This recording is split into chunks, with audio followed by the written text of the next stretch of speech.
ఈ రాత్రి నిర్గమాకాండంలో దేవుని యొక్క వాక్యాన్ని మనం జ్ఞాపకం చేసుకుందాం. నిర్గమాకాండం 12వ అధ్యాయాన్ని మనము ప్రారంభం చేశాం.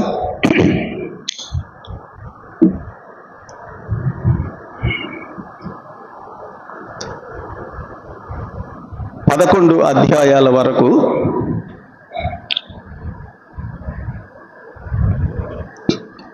ఇశ్రాయేలీయులు మా దేవుణ్ణి మేము ఆరాధించడానికి వెళ్ళాలని ఫరోతో చెప్పినప్పుడు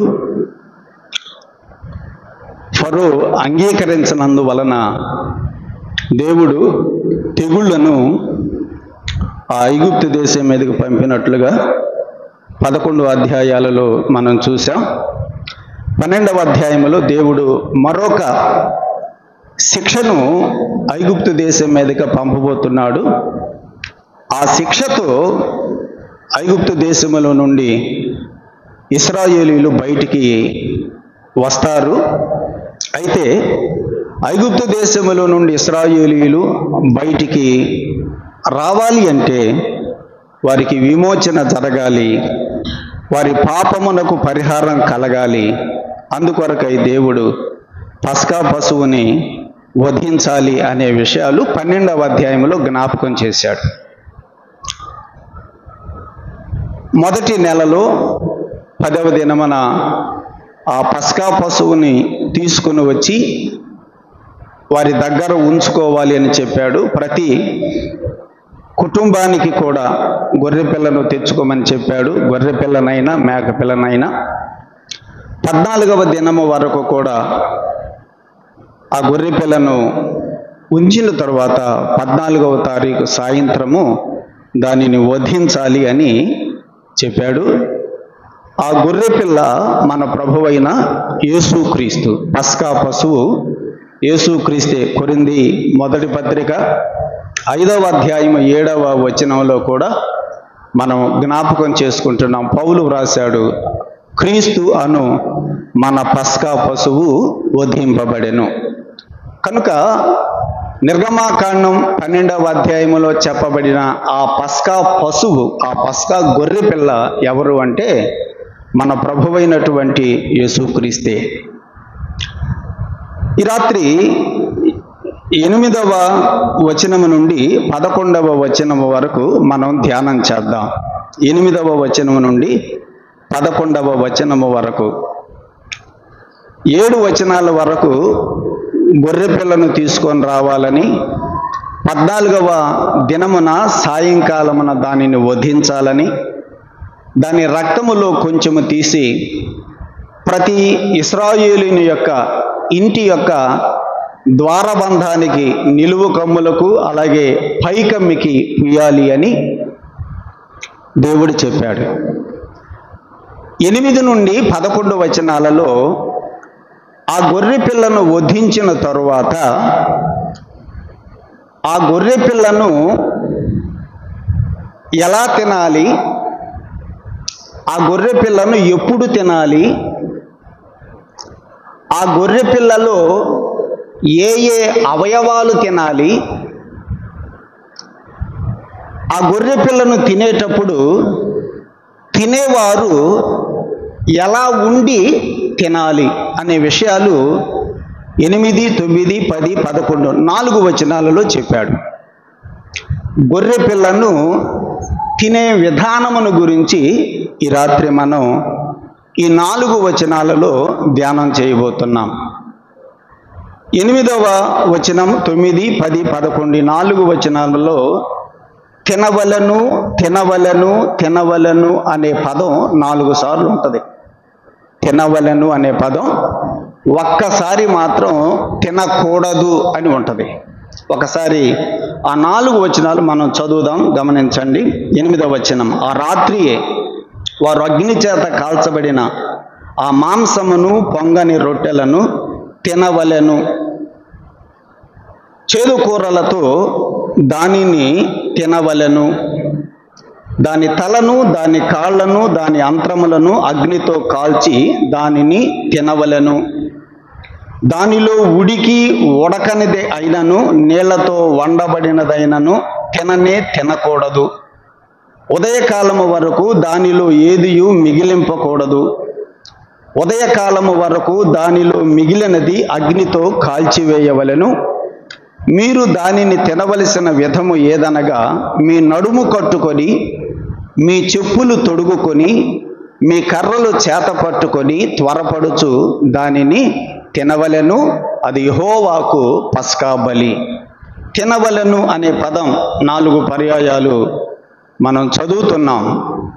కనుక ఈ 8 నుండి 11 వచనాలలో పస్కా పశువును తినేటువంటి విధానమును గురించి చెప్పబడింది.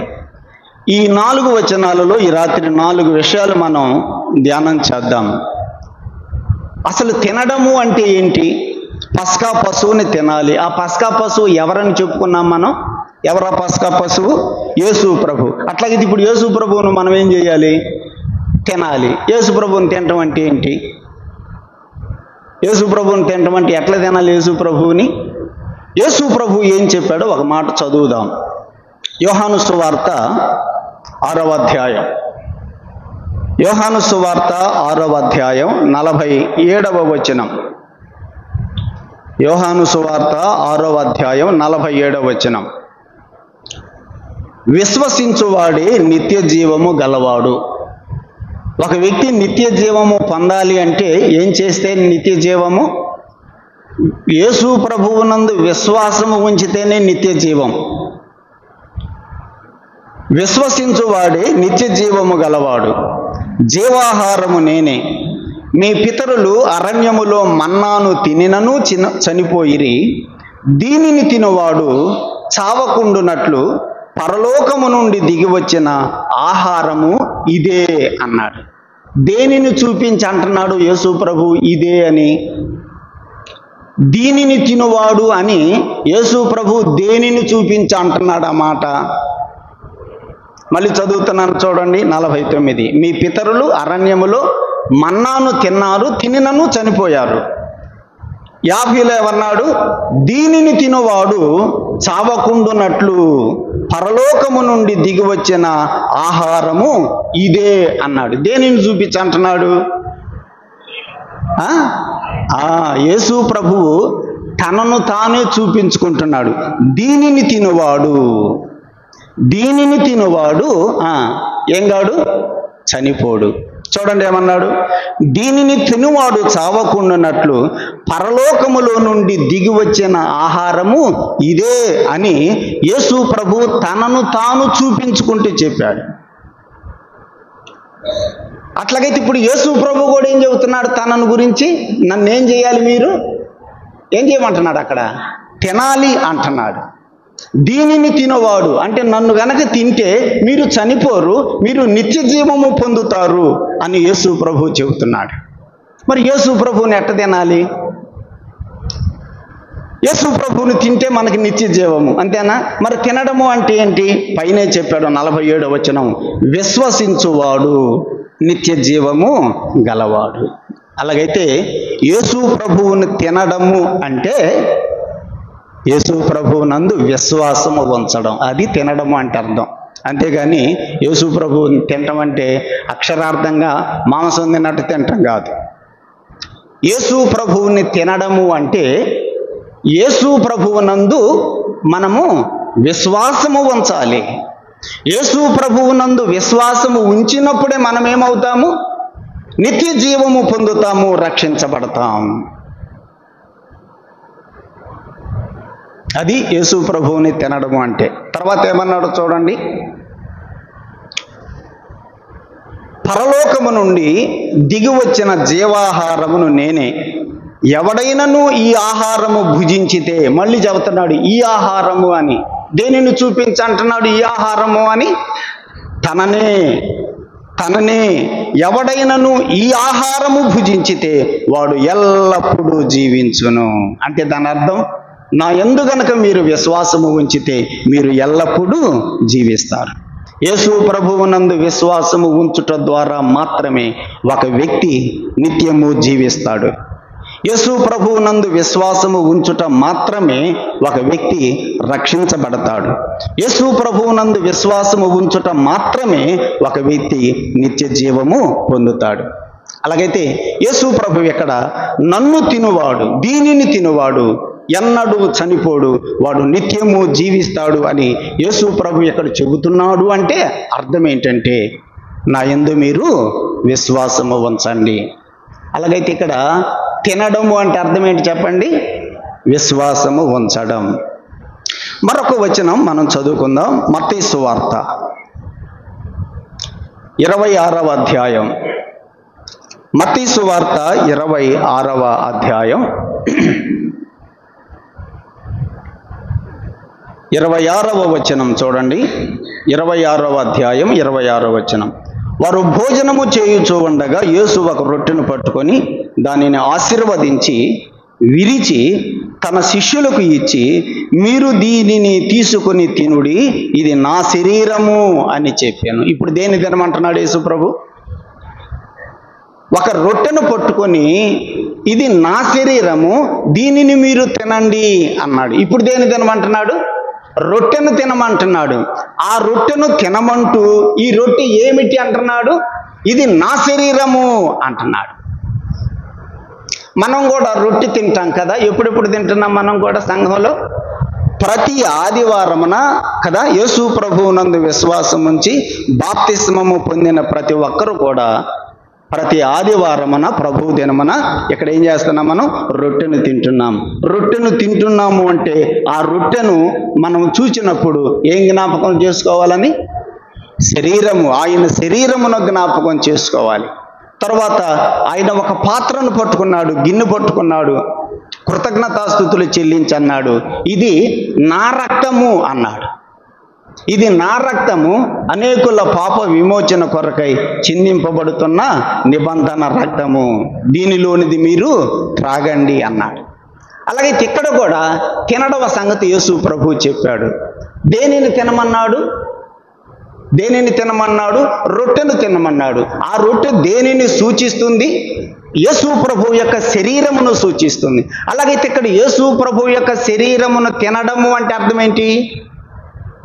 యేసు ప్రభు యొక్క శరీరమును సూచిస్తున్నటువంటి రొట్టెను తినడము అంటే ఏంటి? అక్కడే చెప్పాడు, నన్ను జ్ఞాపకము చేసుకొనుటకై దీనిని చేయండి. అలాగైతే యేసు ప్రభు యొక్క శరీరమును సూచిస్తున్నటువంటి ఆ రొట్టెను తినడము ఆయనను జ్ఞాపకం చేసుకోవడం. ఇప్పుడు రెండు విషయాలు వచ్చాయి. తినడము అంటే ఒక అర్థం ఏంటిది? యేసు ప్రభువునందు విశ్వాసము ఉంచడం తినడము అంటే. అది రక్షణ కొరకై, అది రక్షణ కొరకు. రెండవది, యేసు ప్రభువు నా శరీరమును తినమన్నాడు. నా శరీరమును తినమన్నాడు. ఎందుకు తినమన్నాడు? నన్ను జ్ఞాపకము చేసుకొనుటకై దీనిని చేయుడి.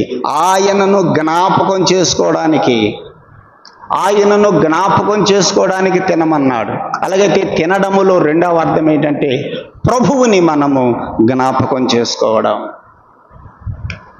మూడవదిగా మనం వాక్యములో జ్ఞాపకం చేసుకుంటే చూడండి, కొరింథీయులకు రాసిన మొదటి పత్రిక, కొరింథీయులకు రాసిన మొదటి పత్రిక మొదటి అధ్యాయం, మొదటి పత్రిక మొదటి అధ్యాయం 9వ వచనం చదువుకుందాం. మొదటి పత్రిక మొదటి అధ్యాయం 9వ వచనం. మన ప్రభువైన యేసుక్రీస్తును తన కుమారుని సహవాసమునకు మిమ్మును పిలిచిన దేవుడు నమ్మతగినవాడు. తన కుమారుని సహవాసం, మనము కలిసి భోజనము చేస్తున్నాము అంటే ఏంటి? దాని అర్థం ఏంటి చెప్పండి? సహవాసం. అది సహవాసము. అనేక మంది భోజనాలు పెడతా ఉంటారు కదా, పెళ్ళిళ్ళప్పుడు, ఆయా శుభకార్యాలు జరుగుతున్నప్పుడు విందులు ఏర్పాటు చేస్తారు. అంటే ఆ విందు సమయంలో అనేక మంది కలుసుకొని ఒకరితో ఒకరు ఏం చేస్తారు? అక్కడ సహవాసం చేస్తారు. అలాగైతే తినడము అనేటువంటి పదంలో మూడవది ఏం కనపడుతుంది మనకి? సహవాసం కనపడుతుంది. ప్రకటన గ్రంథం 3:20లో కూడా చెప్పాడు కదా, ఎవరైనా ఇదిగో నేను తలుపు దగ్గర నిలబడి తలుపు తడుచున్నాను, తలుపు కనుక తీస్తే నేను లోపలికి వస్తాను, నాతో అతడు అతనితో నేను ఇద్దరం కలిసి భోజనం చేస్తామని చెప్పాడు. అంటే దాని అర్థం ఏంటి? సహవాసం. నాతో అతను, అతనితో నేను కలిసి సహవాసం చేస్తాం. మూడవది, తినడము అనే పదంలో ఏం కనపడుతుందంటే సహవాసం. మూడు భావాలు ఉన్నాయి తినడము అంటే. ఒకటి, రక్షణ కొరకై యేసు ప్రభువు నందు విశ్వాసం ఉంచడం. రెండవది, యేసు ప్రభు యొక్క మరణమును, ఆయన పొందిన శ్రమలను, ఆయన ప్రాణత్యాగమును మనము జ్ఞాపకం చేసుకోవడం తినడము అనే పదములో మనకి జ్ఞాపకం వస్తుంది. మూడవదిగా తినడము అనేటువంటి ఆ పదం సహవాసమును సూచిస్తుంది. దేవుని పిల్లలమైనటువంటి మనము ప్రభువుతో సహవాసం, దేవునితో సహవాసం మనము కలిగి ఉంటాం. వాక్యం చదువుతూ ఉన్నామంటే దేవుడు మనతో మాట్లాడతాడు, అది ఒక సహవాసం. మనము ప్రార్థన చేస్తున్నామంటే మనము ప్రభువుతో సహవాసం చేస్తున్నాం, ఆయన మనతో సహవాసం చేస్తాడు. కనుక తినడము అనే పదంలో మూడు అర్థాలు ఉన్నాయి. గొర్రె పిల్లని ఏం చేయాలి వాళ్ళు? పస్కా పశువుని ఏం చేయాలి? తినాలి. ఇప్పుడు యేసు ప్రభువు కూడా మన పస్కా పశువు. ఇప్పుడు యేసు ప్రభువుని మనం ఏం చేయాలి? తినాలి. తింటున్నామా? రక్షణ కొరకై తిన్నామా లేదా? రక్షణ కొరకై తిన్నాము. రెండవది, ప్రతి ఆదివారము జ్ఞాపకం చేసుకుంటున్నామా లేదా? చేసుకుంటున్నాం. అదే తినడం అంటే. మూడవది, యేసు ప్రభువుతో సహవాసం చేస్తున్నామా? చేస్తున్నాం. దాన్ని ఏమంటారు? తినడం. కాబట్టి పస్కా పశువు మన ప్రభువు అయినటువంటి యేసుక్రీస్తుని కూడా మనము తినేవారంగా ఉండాలి. ఈ కూడికలో ఇంకా ఎవరైనా రక్షణ పొందకపోతే ఈ రాత్రి యేసు ప్రభువు నందు విశ్వాసం ఉంచండి, అదే తినడం. తీర్మానం చేసిన కొంతమంది బాప్తిసం తీసుకోలేదు. ఇంకా బాప్తిస్మం తీసుకొని వారు బాప్తిస్మము తీసుకున్న తర్వాత సంఘములో చేర్చబడి వారు ప్రభు బల్లలో పాలు పొందాలి. అది తినడం. ప్రభు యొక్క మరణమును పునరుద్ధానమును జ్ఞాపకం చేసుకోవాలి. వాళ్ళు చేసుకోవటం లేదంటే వాళ్ళు ఏం చేయనట్టు? పస్కా పశువుని తినడం వల్ల. తినని వారు ఉన్నారా ఇక్కడ ఎవరైనా? ఇంకా మన పస్కా పశువు అయిన యేసుక్రీస్తుని ఇంకా తినకుండా నాకేం అక్కర్లేదనే వాళ్ళు ఉన్నారా ఇక్కడ? అందరూ ఆరాధన చేసేవారేనా? రొట్టెలో పాత్రలో పాలు పొందేవారేనా? ఎక్కడున్న వారందరూ పొందడం లేదు అంటే నువ్వు ఆయనని ఏం చేయటం లేదు? తినడం లేదు. ప్రభువుతో సహవాసం చేస్తున్నావా? నేను ఇంకొక మాట చెబుతున్నాను. ఆదివారం ప్రభు బల్లలో పాలు పొందకుండా నువ్వు సహవాసం చేస్తే దానికి ఏమైనా అర్థం ఉంటుందా? ప్రభు యాక్సెప్ట్ చేస్తాడు. మనం ఇందాక కూడా చెప్పుకున్నాం, ఆయన చెప్పినట్టు చేయకపోయినా కార్యాలు మాత్రం జరుగుతూనే ఉంటాయి. ప్రభువు యాక్సెప్ట్ చేస్తాడు. కానీ ప్రభు ఏమంటాడు? నువ్వు ఎంతకాలం నా దగ్గర వాక్యం చదువుతూ ఉంటావు, ప్రార్థన చేసుకుంటా ఉంటావు, బాప్తిసం తీసుకొని నన్ను ఆరాధించవా? ఎంతకాలం ఇక నువ్వు ప్రార్థన చేసుకుంటానే ఉంటావు, బైబిల్ చదువుతూనే ఉంటావా? ఇదేనా మన ఇద్దరు సహవాసం? బల్లలో పాలు పొందవా అంటాడా? అందా? మరి దాని సంగతి ఏంటి? ఈ మూడు అనుభవాలు మన జీవితాలలో మనం కలిగి ఉన్నప్పుడు ప్రభువుని మనం ఏం చేస్తున్నట్టు? తింటూ ఉన్నట్టు. పస్కా పశువుని తినే విషయాలు మోషేతో దేవుడు 4 సంగతులు చెప్పాడు. మొదటి విషయం, ఎప్పుడు తినాలి? పస్కా పశువుని ఎప్పుడు తినాలి? చూడండి 8వ వచనం. ఆ రాత్రియే వారు అగ్ని చేత కాల్చబడిన ఆ మాంసమును, పొంగని రొట్టెలను తినవలెను. ఎప్పుడు తినాలి? రాత్రి తినాలి. ఆ రాత్రియే అన్నాడు. పస్కా పశువుని వారు రాత్రి వేళ తినాలి. సాయంకాలమును వధించాలి. సాయంకాలం అంటే చీకటి పడిపోతుంది. సాయంకాలము వధించిన తర్వాత ఆ రాత్రే వాళ్ళు ఏం చేయాలి? ఆ పస్కా పశువుని వారు తినాలి. రాత్రి తినాలి, పగలు కాదు. అలాగే ఇప్పుడు యేసు ప్రభువుని కూడా మనం తినాలి అని చెప్పుకుంటున్నాం. మనం కూడా ఎప్పుడు తినాలి? పగలు తినాలా, రాత్రి తినాలా? ఏం చెప్పరు? ఎప్పుడు తినాలని ఉంది బైబిల్లో? ఇశ్రాయేలీయులు పస్కా పశువుని ఎప్పుడు తినాలి? రాత్రి తినాలి. అలాగైతే ఇప్పుడు పస్కా పశువు యేసు ప్రభువుని మనం చెప్పుకుంటున్నాము. యేసు ప్రభువుని మరి మనం ఎప్పుడు తినాలి? మనం కూడా రాత్రే తినాలి. అంటే చీకట్లో పెట్టుకుందాము ఆరాధన కూడిక. రాత్రి తినడము అంటే మలాకీ గ్రంథం 4వ అధ్యాయం. మలాకీ గ్రంథం 4వ అధ్యాయం.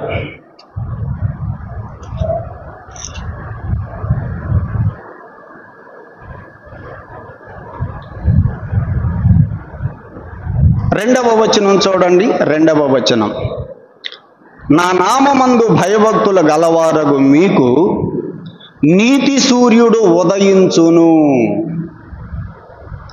నా నామమందు భయభక్తుల గలవారగు మీకు నీతి సూర్యుడు ఉదయించును. ఎవరా నీతి సూర్యుడు? ఉదయించే నీతి సూర్యుడు ఎవరు? యేసు ప్రభువే. సూర్యుడు ఉదయించినప్పుడు ఏమవుతుంది? సూర్యుడు ఉదయించినప్పుడు ఏమవుతుంది? తెల్లవారుతుంది కదా. తెల్లవారిందంటే ఇక పగలు ప్రారంభమైనట్టు. సూర్యుడు అస్తమించినప్పుడు ఏమవుతుంది? చీకటి పడిపోతుంది. అలాగైతే ఇక్కడ నీతి సూర్యుడు ఉదయిస్తాడు అనే మాట ఇక్కడ మనం చదువుతున్నామంటే నీతి సూర్యుడు ఎవరు? యేసు ప్రభు. యేసు ప్రభువు ఈ లోకములో ఒకరోజు ఏమవుతాడు? ఆయన ఉదయిస్తాడు. అంటే ఏంటి ఉదయించడము అంటే? యేసు ప్రభువు ఒక దినాన ఆయన భూమి మీదకి రాబోతున్నాడు. అది ఉదయించడం అంటే. యేసు ప్రభువు వస్తాడు. ఆయన మధ్యాకాశానికి వస్తాడు. మొదట ఆయన వచ్చే విషయంలో 2 అంచెలు ఉన్నాయి. ఒకటి, మధ్యాకాశానికి వచ్చి సంఘమును పిలుచుకొని వెళ్ళిపోతాడు.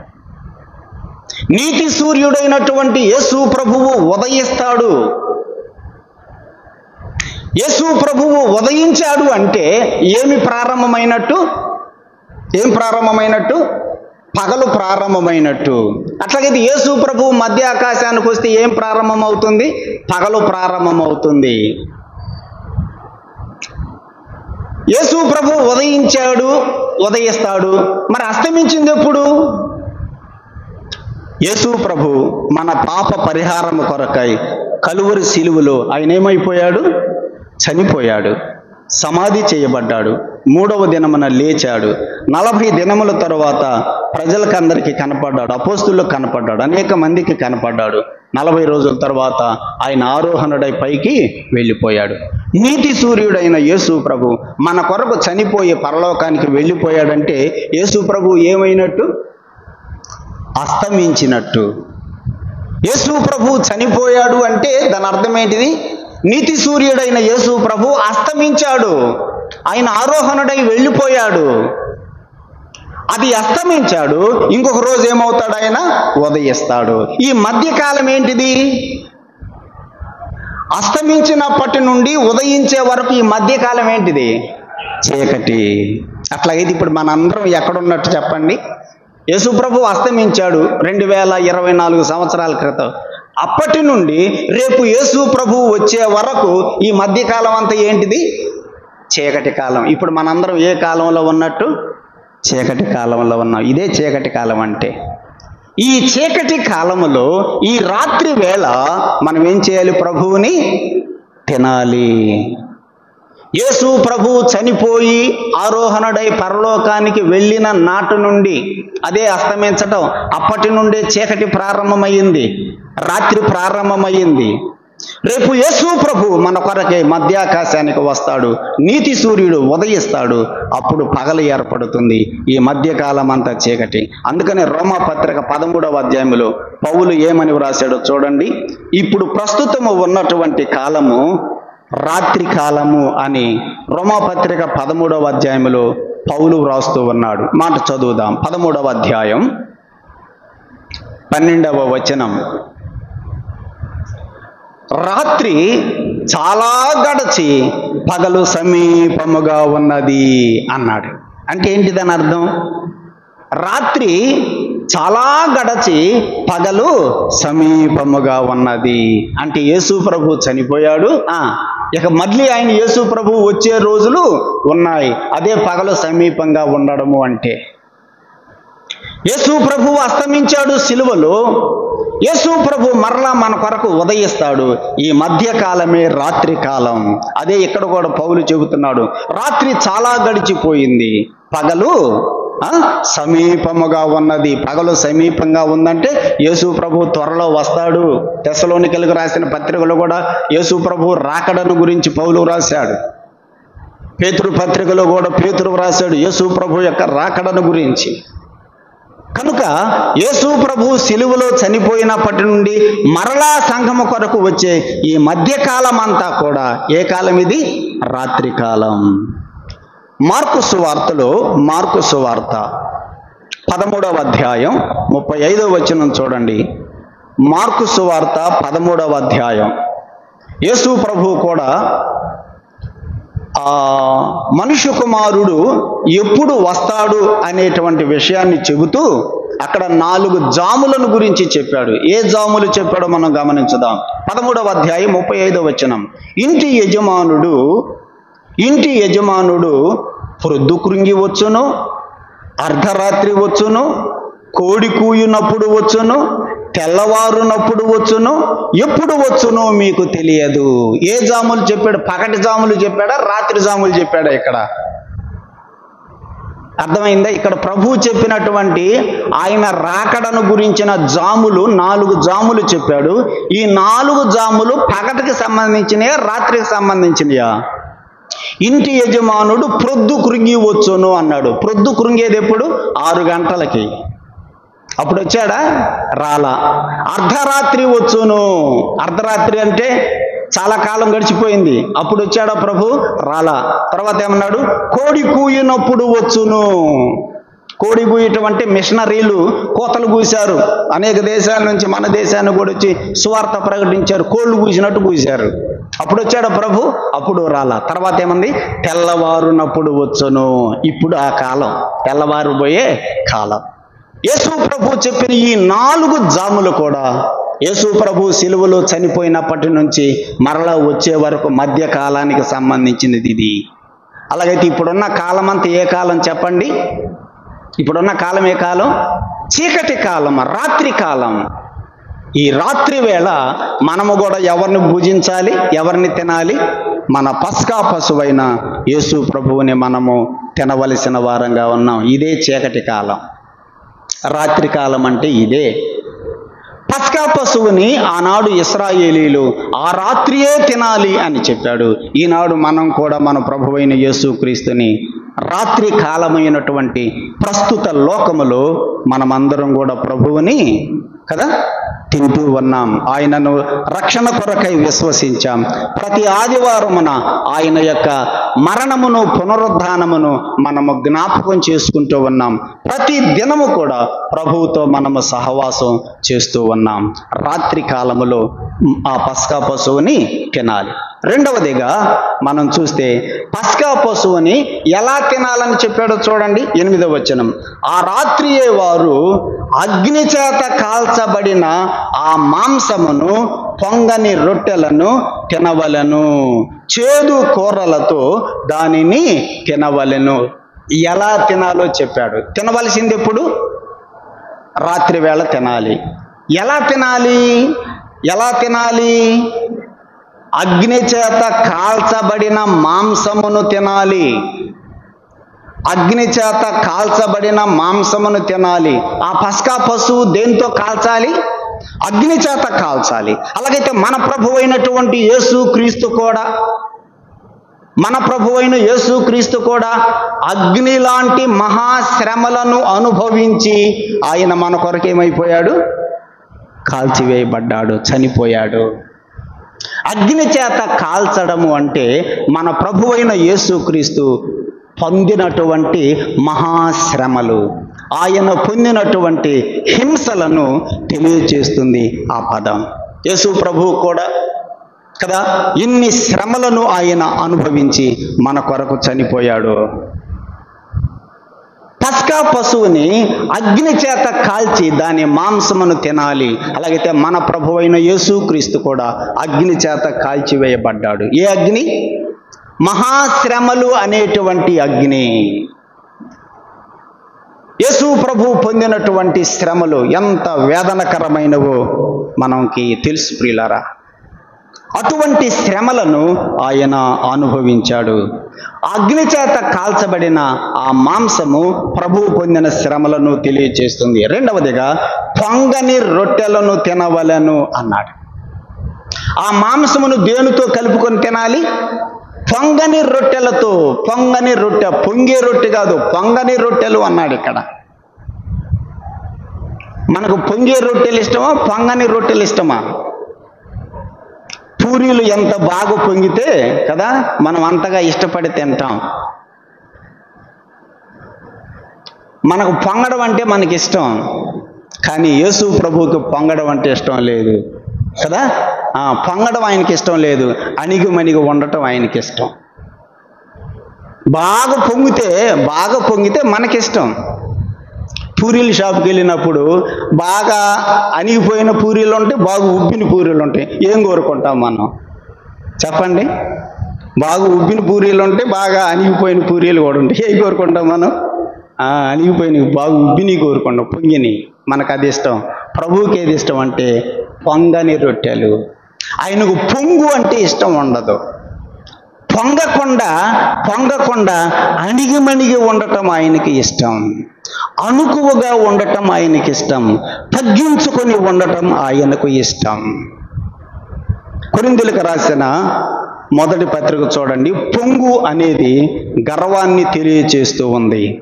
కొరింథీయులకు రాసిన మొదటి పత్రిక 4వ అధ్యాయం, కొరింథీ మొదటి పత్రిక 4వ అధ్యాయంలో 4వ అధ్యాయం 18వ వచనం చూడండి. 18వ వచనం, నేను మీ యొద్దకు రానని అనుకొని కొందరు ఉప్పొంగుచున్నారు. కొరింథీ సంఘంలో కొంతమంది ఎలా ఉన్నారంట? పొంగుతున్నారంట, ఉప్పొంగుతున్నారంట. పౌలను లెక్క పెట్టేది ఏంది అని అతిశయముతోటి గర్వముతోటి ఉప్పొంగుతున్నారట. అదే పొంగు అంటే. ప్రభువుకి అది ఇష్టం ఉండదు. పొంగే రొట్టెలు అంటే నాకు ఇష్టం ఉండదు, పొంగని రొట్టెలు అన్నాడు. పొంగు అనేది అతిశయాన్ని తెలియచేస్తుంది. కొరింథీ సంఘములో కొంతమంది పొంగిపోతున్నారట, పౌలు మీద ఉప్పొంగుతున్నారట. అదే ఇక్కడ వ్రాశాడు. ఏమన్నాడు?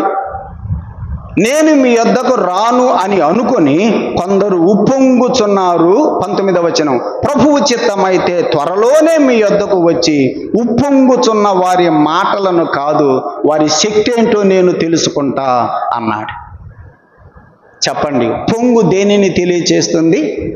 అతిశయం, గర్వాన్ని తెలియచేస్తుంది. పౌలు మీద కొంతమంది గర్వముతో ఉన్నారు. పౌలుని లెక్క పెట్టడంలా కొంతమంది కొరింథీ సంఘంలో ఉప్పొంగుతున్నారు. పౌలు అంటున్నాడు, నేను వస్తాను, నేను మీ యొద్దకు వస్తాను, ఉప్పొంగుచున్నటువంటి వారి శక్తి ఏంటో నేను తెలుసుకుంటాను. 5వ అధ్యాయం 1వ వచనం చూడండి. మీలో జారత్వము ఉన్నది అను వదంతి కలదు. మీలో ఒకడు తన తండ్రి భార్యను ఉంచుకున్నాడట. అట్టి జారత్వము అన్యజనులలోనైనను జరగదు. ఇట్లు ఉండి మీరు ఉప్పొంగుచున్నారే. మీ సంఘములో ఏముంది? జారత్వము ఉన్నది. మీలో జారత్వము చేసే వారిని ఉంచుకొని కూడా మీరేం చేస్తున్నారు? గర్వపడుతున్నారే, అతిశయపడుతున్నారే అని పౌలు రాస్తున్నాడు. కనుక పొంగు అనేది దేనిని తెలియచేస్తుంది? గర్వం. యేసు ప్రభువే ఆ పొంగని రొట్టె. యేసు ప్రభువులో పొంగు ఉందా? పొంగు లేదా? యేసు ప్రభువులో పొంగు లేదు. యేసు ప్రభువులో దీనత్వము ఉన్నది. యేసు ప్రభువులో తగ్గింపు ఉన్నది. యేసు ప్రభువులో అహంకారం లేదు. అదే పొంగని రొట్టె, పొంగే రొట్టె కాదు. మనమందరమేమో పొంగే రొట్టెలం. యేసు ప్రభువు పొంగని రొట్టె. సోదరుడా, సోదరి, ఇశ్రాయేలీలతో దేవుడు చెబుతున్నాడు, ఆ రాత్రియే మీరు ఆ పస్కా పశువును అగ్ని చేత కాల్చాలి. పొంగని రొట్టెలతో దాని మాంసమును మీరు తినాలి. యేసు ప్రభు అగ్ని లాంటి శ్రమల చేత మన కొరకై చనిపోయాడు. ఆయన గర్వము లేనివాడు, అహంకారము లేనివాడు, దీనత్వము కలిగిన వాడు, తను తాను తగ్గించుకునేటువంటి వాడు. ఆ ప్రియ ప్రభువుని మనం కూడా ఆరగించే వారంగా ఉండాలి. ఇంకా ఏం చెప్పాడు చూడండి, ఎలా తినాలని చెప్పాడు. అగ్ని చేత కాల్చబడిన ఆ మాంసమును పొంగని రొట్టెలను తినవలెను, చేదు కూరలతో దానిని తినవలెను. దేంతో తినాలట? చేదు కూరలతో తినాలి, చేదు కూరలతో తినవలెను అని చెప్పాడు. ఇశ్రాయేలీయులు 430 సంవత్సరాలు ఐగుప్తు దేశములో రాజులుగా జీవించారా, బానిసలుగా జీవించారా? కదా, బానిసలుగా జీవించారు. బానిసత్వపు బ్రతుకు వారు బ్రతికారు. ఐగుప్తు దేశంలో 430 సంవత్సరాలు వాళ్ళు దాసులుగా బ్రతికారు. మట్టి పని చేసుకుంటూ వాళ్ళ చెప్పు చేతల్లో బ్రతికారు, దాసులుగా ఉన్నారు. ఆ దాసత్వమే ఇక్కడ దేనిని తెలియజేస్తుంది? చేదు జీవితాన్ని తెలియజేస్తుంది. దాసత్వపు బ్రతుకు వారు జ్ఞాపకం చేసుకోవాలన్నమాట. ఆ చేదు జీవితాన్ని వారు జ్ఞాపకం చేసుకోవాలి. వారు చేదు కూరలతో తినేటప్పుడల్లా వాళ్ళకి ఏం గుర్తు రావాలి? ఇశ్రాయేలీయులకి మనం 430 సంవత్సరాలు ఐగుప్తు దేశంలో బానిసలంగా బ్రతికాం, దాసులంగా బ్రతికాం, ఫరో చెప్పు చేతల్లో బ్రతికాం, కీలుబొమ్మలుగా బ్రతికాం. అలాంటి మనలను మన దేవుడు పస్కా పశువు యొక్క రక్తము చేత మనలను విమోచించాడు అని వారు జ్ఞాపకం చేసుకోవాలి. అలాగైతే ప్రియులారా, ఇక్కడ చేదు కూరలతో తినడం అంటే మన పాప జీవితాన్ని తెలియచేస్తుంది. మనము దేనికి దాసులుగా ఉన్నాం? వాళ్ళేమో ఇశ్రాయేలీయులేమో ఐగుప్తు దేశంలో ఫరోకు దాసులుగా ఉన్నారు. ఆ జీవితము చేదు కూరలు జ్ఞాపకం చేస్తున్నాయి. మనము దేనికి దాసులంగా ఉన్నాం? మనము పాపానికి దాసులంగా ఉన్నాం. అలాగైతే ఇక్కడ చేదు కూరలు దేనిని తెలియజేస్తున్నాయి? మన పాత జీవితం, మన రోత జీవితం, మన పాప జీవితం చేదు కూరలను తెలియజేస్తూ ఉన్నది. ప్రియులారా, ఇర్మియా గ్రంథంలో ఒక వచనం చదువుదాం. 9వ అధ్యాయం, ఇర్మియా గ్రంథం 9వ అధ్యాయం 15వ వచనం. ఇర్మియా గ్రంథం 9వ అధ్యాయం 15వ వచనం. సైన్యములకు అధిపతియు ఇశ్రాయేలు దేవుడును అగు యెహోవా ఇలాగూ సెలవిచ్చుచున్నాడు, నేను ఈ ప్రజలకు చేదు కూరలను తినిపింతును. ఏం తినిపిస్తానన్నాడు? చేదు కూరలను తినిపింతును. ఈ ప్రజలకు నేను చేదు కూరలు తినిపిస్తా. ఎందుకన్నాడు ఇక్కడ ఆ మాట అంటే, దేవుని ప్రజలు, యోధా ప్రజలు పాపం చేశారు, విగ్రహారాధన తట్టు తిరిగిపోయారు. అందుకని దేవుడు ఆ పాపమునకు ఫలితము వారు అనుభవించేటట్లు చేస్తా అనే దానికి ఇప్పుడు ఈ పదం వాడాడు. చేదు కూరలను మీకు తినిపిస్తా, మీ పాపానికి ప్రతిఫలము మీరు అనుభవించేటట్లు చేస్తా. అలాగైతే చేదు కూరలు అనేది మన పాప జీవితాన్ని, మన పాప జీవితానికి కలిగేటువంటి ప్రతిఫలాన్ని తెలియచేస్తూ ఉంది. నయోమి మోయాబు దేశం నుండి బెత్లెహేముకు వచ్చిన తర్వాత ఆ ఊరిలో ఉన్న వారందరూ కూడా నయోమి చుట్టూ మూగారు. అమ్మ, నువ్వు నయోమివి కదూ అన్నారు. అప్పుడు నయోమి అంది, నన్ను మీరు నయోమి అని పిలవద్దు, నన్ను మీరు మారా అని పిలవండి. నయోమి అంటే మధురం, మారా అంటే చేదు. నా జీవితము చేదైపోయింది, నేను దేవుని మాటకు అవిధేయురాలునైపోయాను, అందుకే నా జీవితము చేదైపోయింది అని ఆ రోజు నయోమి చెప్పింది. అలాగైతే చేదు కూరలు దేనిని తెలియచేస్తున్నాయంటే మన పాప జీవితం, మన రోత జీవితం, మన అసహ్యకరమైన జీవితం, దాని యొక్క ప్రతిఫలం ఆ చేదు కూరలు జ్ఞాపకం చేస్తూ ఉన్నాయి. అలాగైతే ప్రియులారా, మనము కూడా ఆ ప్రతి ఆదివారము ఆ రొట్టెను ఆ పాత్రలో మనము కూడా పాలు పొందేటప్పుడు మనం కూడా ఏం జ్ఞాపకం చేసుకుంటాం చెప్పండి? మన చేదు కూరలను తినే అనుభవం ఉంటుందా ఉండదా ఆ సమయంలో? అవును, ప్రభువా, పాపినైనటువంటి నన్ను నీవు కనికరించి క్షమించి నాకు రక్షణ ఇచ్చావు అని మనం ప్రతి ఆదివారం ప్రభు బలలో పాలు పొందేటప్పుడు చెప్పుకుంటున్నామా లేదా? అదే చేదు కూరలతో తినడము అంటే మన పాత జీవితమును యేసు ప్రభువు ఎలా క్షమించాడో, మన రోత జీవితమును యేసు ప్రభువు ఎలా క్షమించాడో మనము జ్ఞాపకం చేసుకోవాలి. రోమాపత్రికలో పౌలు ఒక మాట వ్రాశాడు చూడండి. రోమాపత్రిక 6వ అధ్యాయం, రోమాపత్రిక 6వ అధ్యాయం 20వ వచనం చదువుకుందాం. రోమాపత్రిక 6వ అధ్యాయం 20వ వచనం. మీరు పాపమునకు దాసులై ఉన్నప్పుడు నీతి విషయమై నిర్బంధము లేని వారై ఉంటిరి. అప్పటి క్రియల వలన మీకేమి ఫలము కలిగెను? ఎప్పటి క్రియల వలన? అప్పటి క్రియల వలన అంటే మీరు పాపానికి దాసులుగా ఉన్నారే, అప్పటి క్రియల వలన మీకేమన్నా ఫలం కలిగిందా? వాటిని గురించి మీరు ఇప్పుడు సిగ్గుపడుచున్నారు కారా? అలాగైతే పాత జీవితం, పాప జీవితమును గురించి మనం ఇప్పుడు ఏమవ్వాలి? సిగ్గుపడాలి అని పౌలు ఇక్కడ వ్రాస్తున్నాడు. అందుకనే నయోమి చెప్పింది, అమ్మా మీరు నన్ను నయోమి అని పిలవద్దు, నన్ను మారా అని పిలవండి. నా జీవితము చేదైపోయింది, నేను దేవునికి అవిధేయురాలునైపోయాను కాబట్టి నా జీవితము చేదైపోయింది. సోదరుడా సోదరి, చేదు కూరలు అనేది మన పాప జీవితాన్ని తెలియచేస్తుంది. ఆ పాప జీవితాన్ని యేసు ప్రభు క్షమించాడు.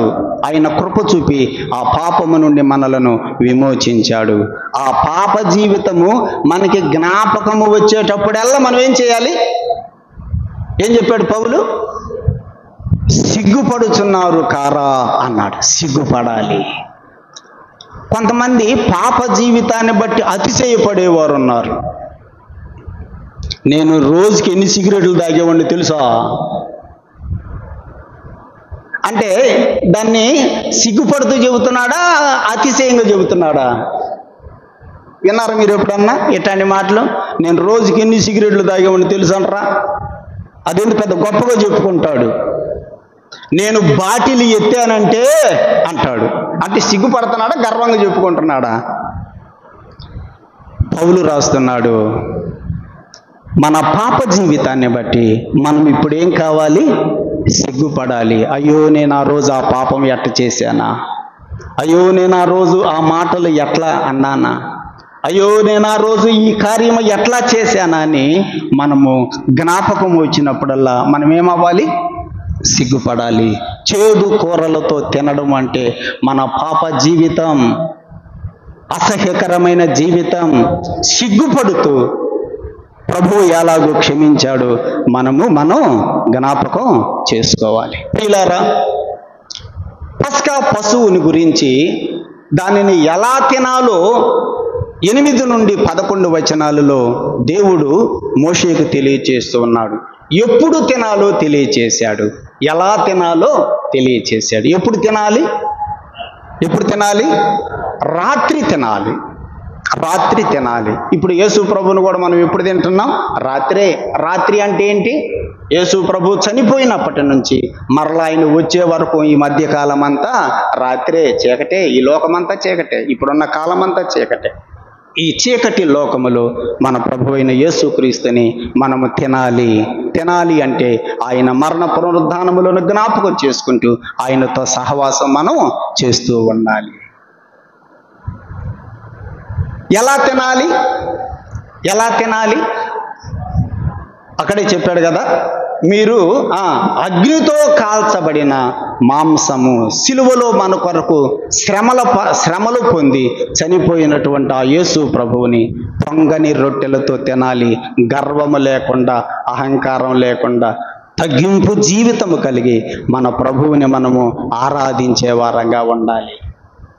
పొంగు మనలో కనపడకూడదు. పొంగే రొట్టెలుగా మనం ఉండకూడదు. మనము పొంగని రొట్టెలుగా ఉండాలి. అగ్నితో కాల్చబడిన మాంసమును పొంగని రొట్టెలతో తినాలి. తర్వాత దేంతో తినాలి? చేదు కూరలతో తినాలి. చేదు కూరలు మన పాప జీవితం, మన రోత జీవితం, అది గుర్తొచ్చినప్పుడల్లా మనం ఏం చేసుకోవాలి చెప్పండి?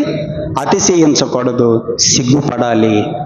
ప్రభువా, నన్ను క్షమించావయ్యా, అంత ఘోరమైన పాపాలు చేసిన నన్ను నువ్వు ఎట్లా క్షమించావయ్యా, నీకు స్తోత్రములు ప్రభువా అని ఆ చేదు కూరల అనుభవం కూడా మనం కలిగి ఉండాలి. ఇంకా ఆ పస్కా పశువుని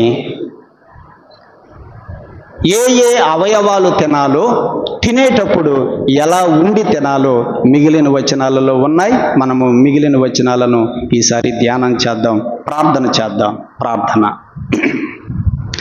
పరిశుద్ధుడైన మా ప్రియ తండ్రి, ఆనాడు ఇశ్రాయేలీయులకు పస్కా పశువుని వారు విమోచన కొరకై మీరిచ్చారు. ఆ పస్కా పశువుని ఎప్పుడు వధించి తినాలో, వారు ఆ పస్కా పశువుని ఎలా తినాలో వారికి తెలియచేశావు. ఆ పస్కా పశువులో మా ప్రభువైన యేసుక్రీస్తుని మేము జ్ఞాపకం చేసుకుంటున్నాం. ఈ చీకటి లోకములో, ఈ పాపపు లోకములో, ఈ అంధకార లోకములో నీ కుమారుడైన యేసు ప్రభువుని మేము జ్ఞాపకం చేసుకుంటున్నాం. ప్రతి ఆదివారం, ప్రతి దినము మా ప్రభువుతో సహవాసం చేస్తున్నాం. మాకు ఈ అనుభవం ఇచ్చినందులకై స్తోత్రములు చెల్లిస్తున్నాం. మా కొరకై అగ్ని లాంటి శ్రమలు పొంది కలువరి శిలువలో ప్రాణత్యాగం చేసిన మా ప్రభువైన యేసుక్రీస్తుని దీనత్వము కలిగి, తగ్గింపు జీవితం కలిగి, అహంకారము, గర్వము, అతిశయము లేకుండా మా ప్రభువుని మేము ఆరాధించే వారంగా, ఆయనను సేవించే వారంగా మేము ఉండడానికి సహాయం చేయండి ప్రభువా. చేదు కూరలతో ఆ పస్కా పశువుని తినాలి. అవును దేవా, మా పాత జీవితమే, మా రోత జీవితమే చేదు కూరలు. మా జీవితము చేదే. అసహ్యకరమైన మా జీవితాలను నువ్వు ఎంతగా క్షమించావు ప్రభువా. మనుషులైతే మా జీవితాలను అసహ్యించుకుంటారు, త్రోసివేస్తారు, కానీ నీవైతే మమ్మలను క్షమించావు. మా పాప జీవితాన్ని బట్టి సిగ్గుపడుతున్నాం. అలాంటి పాప కార్యాలు మేము ఎలా చేయగలిగామా అని సిగ్గుపడుతున్నాం. మమ్మలను క్షమించినందులకై మీకు స్తోత్రములు చెల్లిస్తున్నాం.